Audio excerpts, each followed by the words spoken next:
Okay, let's talk about it.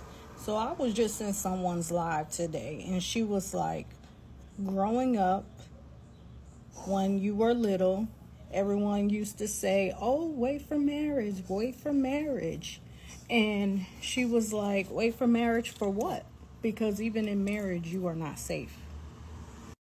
She goes to state that one of her clients that was married to her husband, not her husband, but her client had a husband, and they were married for years, and her husband was the one that had brought her the HIV virus.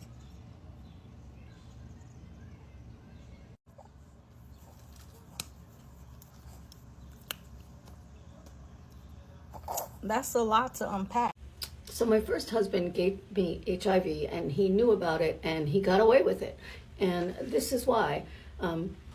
It was 1990. We were in the Marine Corps. He got tested before he got sent to the Persian Gulf. He tested positive. He didn't tell me. A couple of weeks later, they sent him away to the Naval Hospital for some testing and stuff. I went to visit him, and that's when I found out that he had it. However, the military had no proof that he gave it to me, although it was probably from the men he was sleeping with. So you couldn't really prove that he had given it to me. But also in 1990, the military and most states actually had no policy at all for people who knew they had HIV sleeping with people without telling them. The military didn't know how to handle this. They didn't know what to do. A couple of years later, he slept with another woman, and by then they had established criteria, and they knew that he had it first. Luckily, this woman didn't get it, but because he knowingly slept with her without telling her he had HIV, he received a bad conduct discharge from the military. Rych Babe, imagine surviving breast cancer not once but twice, only to be taken out by the man you loved the most. Not a random hookup, not a reckless choice, but your husband, the one who knew and did it anyway. Hey Rych Babe, it's Robin Milan, and welcome back to a Rich Girls Glow Up. We need to have a real conversation, and this is not a cute one, not a sugar-coated one, a very real heavy one, because too many women are being destroyed inside of their homes by men who smile in our faces, sleep in our beds, and lie through their teeth, knowing they're putting our lives at risk. This isn't fear-based talk. This is a wake-up energy, okay? Let's break down what happens psychologically when betrayal gets this deep and what we as Rych Babes are going to do about it, okay? Make sure you like, subscribe, and share, and I will be back shortly. Man is behind bars tonight, charged with killing his wife, not allegedly with a gun or a knife, but by giving her AIDS. Fox 5's Kevin Stewart joins us live from the Rockdale County Jail in Conyers with the story. Kevin? The victim here was diagnosed with cancer, but soon doctors realized she had more than cancer. She had AIDS, and that's why her husband is here at the Rockdale County Jail. This is Denise and Cleveland Brody, married in 2014 after meeting at a Christmas party 2 years prior. These were better times. And she loved this man. She really, really loved him. But Cleveland Brody is now accused of violating his wife's trust, the family's faith. Rockdale County deputies have charged him with murdering Denise Brody, knowingly infecting her with HIV, his status completely unknown to her. She died in 2022 at 65. And how long did she live after the diagnosis? 2 days. She put him out when she found out he was cheating on her. And she loved him so much that she actually allowed him to come back, asked him to take a test because he's out there. And he was smart enough to know that it would not get picked up. Prosecutors first charged the husband in 2023 with only reckless conduct HIV, but the family pushed for murder and did the detective work to share with authorities. Get evidence of the fact that he had it before he met my mother. 2 years later, now her stepfather is charged with felony murder. Because at any time he could have told her, I have this, and gave her the right to make the decision on whether or not she wanted to stay with him. And one of the reasons why this is so tough for the family is because AIDS is no longer a death sentence. They're encouraging people to be tested for all STDs. Reporting live in Rockdale County, Kevin Stewart, Fox 5 News. Wow, just such shocking details coming out of that case. Kevin, thanks. Nurses talk. Okay. Nurses talk. I don't care if you're a tech, CNA, LPN, LVN, RN, NP, regional nurse, doctor. Healthcare talks. Okay? And one thing what we are now hearing is that these so-called passport bros are coming back HIV positive. So that video that you see these men smiling and gleaming from ear to ear, happy that these so-called beautiful women want them and willing to do any and everything for them, go over there and have any nasty, dirty deed they ever want done, is coming back HIV positive. So that welcoming party is welcoming you to the world of AIDS. They don't want to talk about that though. They don't want to get involved in all of that. But us nurses, we talk. We may not say your name, but situation, yeah, you know, passport bros. You know, some of them come back HIV positive. What? Are you serious? Yeah, we talk, honey. Coming back over here with shit, with the gift that keeps on giving. If you see anyone with a bottle of Btarvi in their medicine cabinet that is HIV medication, I gotta go. So the passport boys are coming back with HIV. Oh, wow. For the people who have been with me through all 6 pages, you already know. You already know how K. Petty Brown started. And I haven't been wrong yet. Out of the 5 times they've had me banned because they were mad I was always right. And if you've been here, you remember I said, once they see all their little shenanigans aren't working, they're going to rebrand. They're going to rebrand into the men we've always wanted. They're going to do all the things, whatever it is, be it get therapy, go to counseling, find a men's group, want to suddenly become better men, and the rhetoric would change to them telling each other to become better men. Stay with me. So the rebrand is on. I have seen quite a few creators who were once the Red Pillar, Kevin Samuels people who are now flipped and telling men to do right by women. And I said, when it flipped, they would take our rhetoric and feed it back to us.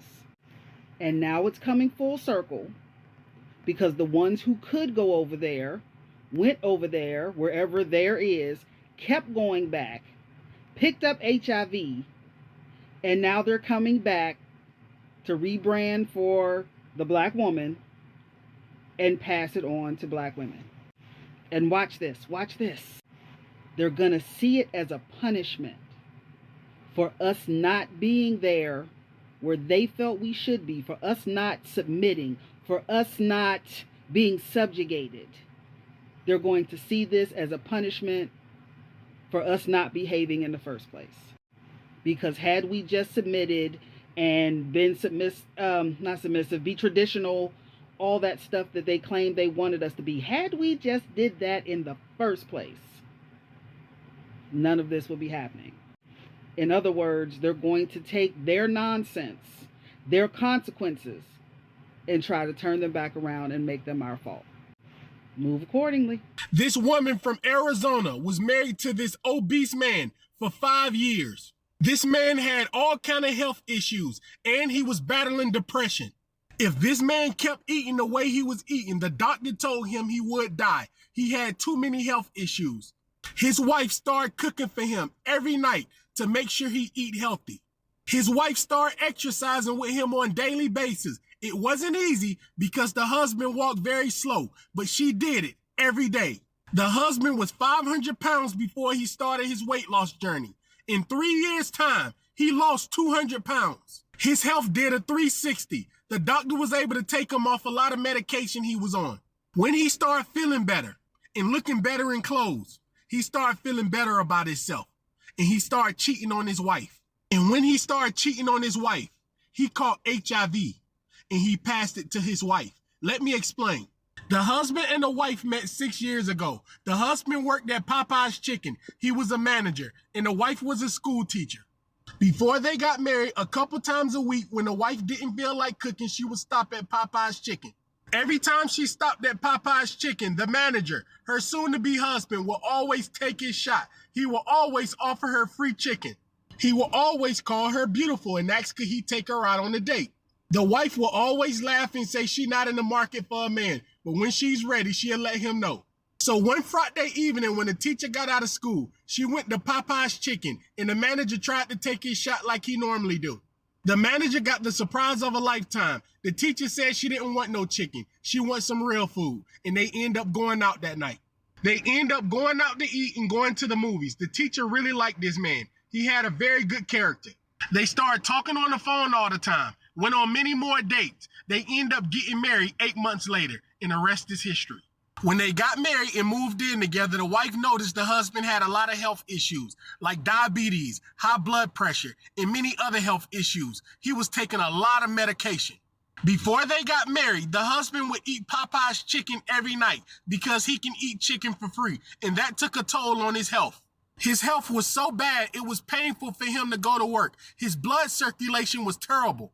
So they went to the doctor together, and the doctor told him, you're going to die if you don't change your eating habits. When the doctor told the wife and the husband that, the wife cooked for the husband 5 to 6 days a week. She would make him salads, baked food, everything that's healthy, vegetables, water.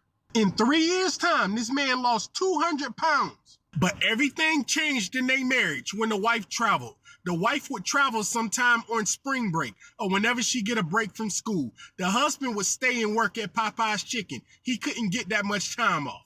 When the wife got a break from school, she traveled to California to spend a week with her parents. 3 days of her being in California, the husband called her. He was very sick in the hospital. The wife flew right back to see what was going on with the husband. When she found out what was going on, she had the shock of her life. The husband was sick in the hospital because he had HIV. He was cheating on the wife anytime she would travel. The wife was devastated. She was speechless. The wife was scared to get tested, but she did it anyways. And the wife was positive. The wife cried to the husband and asked him why. He said he was stupid and he made a dumb decision and he apologized. The wife asked the husband, who was you cheating on me with? He said strippers from the strip club. When she traveled, he would go to the strip club and he would leave with women sometime. She divorced her husband of 5 years, and now both of them have HIV. So a man in Georgia has been charged with unaliving his wife due to knowingly infecting her with HIV. Mind you, this same man was previously allowed back into the home after being unfaithful, and yet he still did not disclose his status to her. And the real unfortunate part is that she was a cancer survivor twice over. She had just defeated breast cancer twice, but because she still wasn't recovering, she went back to the doctor and they found out she had HIV. And unfortunately after that, I guess she was so sick, she died 2 days later. So this man literally sat up there and infected his wife and knowingly watched her suffer and didn't say a word where she could get treatment. So he should be charged with unaliving her, but thankfully, her family did further investigating because at first he was only charged with, I believe, like reckless endangerment. So he wasn't even going to get a harsher charge. But they went back and found other women who could confirm that he knowingly infected his wife because he had been treating his infection since 2006 and still did not disclose his status to his wife. He never gave her a choice. So, ladies, stop allowing these men who are unfaithful to you back into your home and continually get tested, because you never know what these men are doing out in these streets. And I can see why they are outing these DL men now, because I don't know if that's the case, that's where he got it. But the thing about it is, these men will hide dangerous things from you and will sit there and watch you suffer. This woman was 65 years old, a cancer survivor, and he sat there and watched her suffer and die. So ladies, stop allowing these men back into your home. Keep getting tested. I don't care if you're in a committed relationship. I don't care if you're in a situationship. I don't care if it's a one-night stand. I don't care if it's friends with benefits. Continually get tested. Don't trust these men. Protect yourself. Well, here's my first concept. The betrayal doesn't look like betrayal. Most women don't think they're in danger, especially not in marriage, especially not from the man they sleep next to every night. But here's the real truth. The biggest betrayals don't even come from enemies. They come from people who tell you they love you while secretly letting you die. It's heavy. And the psych behind it is that your brain is wired to trust what feels familiar. That's why these betrayals hit even harder, because you don't just lose a friendship or a relationship, you lose the foundation of safety inside of yourself. The second concept is the DL culture and the masking of masculinity. Let's talk about the elephant in the room, shall we? Some of these men are on the down low. Some are living double lives. Some are too ashamed or too afraid to live their truth. So instead of being honest with themselves, they become dangerous. And the insight behind that is that shame creates secrecy, and secrecy breeds destruction. And when a man refuses to be honest with you, be honest with himself, you become the collateral in his war with his own identity. Child. Child, you in a war and you didn't even know you was in a war, and you're not even ready. You're not even ready because you didn't even know that this man was having a problem with his own identity. He in war with himself and you in the middle getting shot. Child. And just a reminder, honey, is that you are not his testing ground. You are not his emotional support while he lies to your face. You are not the sacrifice for a man's silence. No. The third concept is that the lie of safety in marriage. Ooh, I thought that. I thought that marriage, was safe. I thought that, well, I could do whatever, I could be whatever. No, I know firsthand. I know that safety in marriage is definitely an illusion. Okay. Marriage is not immunity. It's not a protection. It's not a reason to stop getting tested. Okay. Still get tested. Like, let's be real. Some of y'all stopped checking in on your health once you said I do. And that's exactly how some of these men hide in plain sight. It's not disrespectful to ask your husband to get a test. What's disrespectful about it? Putting your trust in someone who wouldn't even protect your own body. And you might be pregnant with his baby, and look, he don't care about you or the baby. He's infecting you and the baby. Get tested even if you're married. The fourth concept I have is that the hookup culture, passport bros, and the disease tourism, okay? Because there's a lot going on around here. We need to talk about this new wave.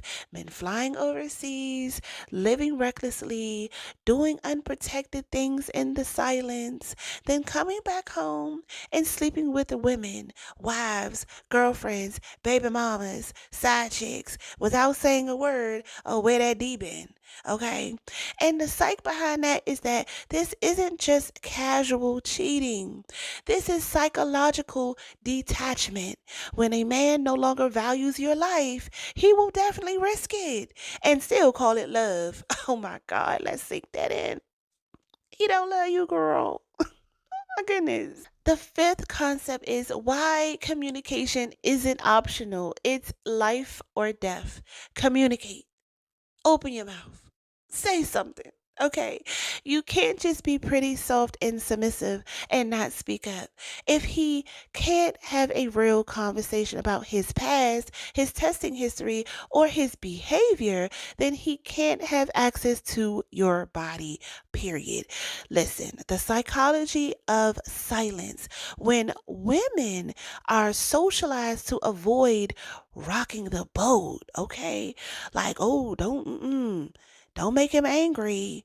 Listen, but babe, if you don't speak up, you're the one who will be drowning in his mess. The sixth concept is that the nervous system after betrayal, after that betrayal hit, what does it really do to your nervous system? This type of betrayal doesn't just hit your heart, it shatters your nervous system. Your body will start to believe it's never safe. You'll flinch at love, question everyone, and never feel fully relaxed again. Okay. And this is because when trust is destroyed from the inside, your brain goes into a permanent defense mode. Mm. So here's a Rych Babe note. Healing from betrayal is not just emotional, it is biological. It is okay to say, I'm not okay.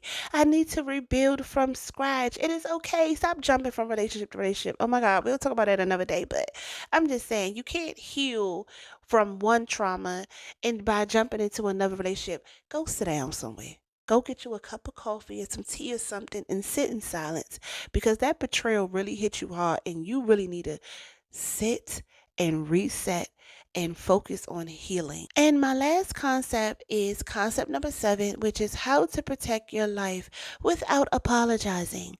Listen, if you're dating somebody and you're ready to do the do, ask that man for his my chart. And if he don't know what his my chart is, baby, run. Okay. If he don't know what a my chart is, and he don't know, when the last time you got tested? What you mean? What you mean? What I mean? What? Child, what's your status, huh? Oh, we ain't gotta do all that. What? Oh, we don't? Okay, don't you worry, baby. Don't you worry. You don't owe anyone blind trust. Okay, you don't owe anyone quote unquote loyalty at the expense of your sanity. You owe yourself honesty, clarity, and full access to the truth. Here's the new rules that we should be standing beside. Get tested together every few months. Ask direct questions. Don't avoid the red flags out of fear of being quote unquote too much. Like, trust your gut over their words and stop ignoring the little things that don't sit right because the little whisper in your spirit, that is your protection. Listen to her. I'm trying to tell you. So here's what I need you to know, Rych Babe. This woman, the woman who had beat cancer twice, the woman who held on, stayed faithful, fought for her life, and she's still lost. Rest in peace to her. Listen, it's not because of God, it's not because of fate, but it's because of a man who chose to lie. A man she trusted. A man who looked her in the face and said, I love you, while knowing what he was doing would actually unalive her. That's not love, that is violence at its finest. That is betrayal. That is evil in silence. And if you're in a place or a space right now where your gut is whispering, where your body is uneased, where your soul is tired of wondering, and Rych Babe, this is your confirmation. This is it. You don't need no proof. You want to wait till your stuff say positive to get proof? Oh, hell no. You don't need proof. You need peace. Peace of mind. Peace of mind knowing that you're okay mentally, physically, financially, all that stuff. You need peace of mind knowing that you are okay in the body and the mind with this person, this partner. And peace doesn't come from trusting a man's word. It comes from trusting yourself. So, test, ask, question, walk away. Okay, don't let loyalty get you unalived, girl. Your life is precious. You've been loyal to pain long enough. That's it. Cut it. You deserve more. You deserve protection. You deserve clarity. You deserve a love that doesn't gamble with your life. So from this day forward, we're not doing blind trust. We're not ignoring our bodies. We're not sleeping next to danger in silk pajamas just to say, I got a man, I got a man. Holidays is coming up. Half y'all be sleeping with men knowing damn well, he don't need no Christmas gift. He don't need to be around during Thanksgiving. You know that. It's okay to come to these dinners without a partner. And if Aunt Sally asks you, where's your man? Okay, tell her don't even worry about it. Tell her I'm working on me right now. I'm chilling. Because you don't need a man to validate you at these damn functions. You don't. Ask Sally why she didn't leave her man that's been cheating on her for 30 years. Okay. Shoot. I'm tired of this. Listen. We're checking records. We're asking hard questions. We're walking with God in a testing schedule. Because your femininity deserves safety, your softness deserves truth, and your soul deserves to glow up in peace, not fear. So don't just glow up, babe. Wise up. Okay? So if this shocked you, like it shocked me when I heard this, and this honestly, this is a part of my own personal story too. If you know with my parents. But if this shocked you like it shocked me, drop a diamond in the comments. Tag a woman who's too soft to keep suffering. And also, May the 30th, the Rych Babe limited edition drops. Okay, I can't wait. So become the woman who walks in a room and make people wonder. Secure the bag, protect your peace, and stay rich, Rych Babes. Love you.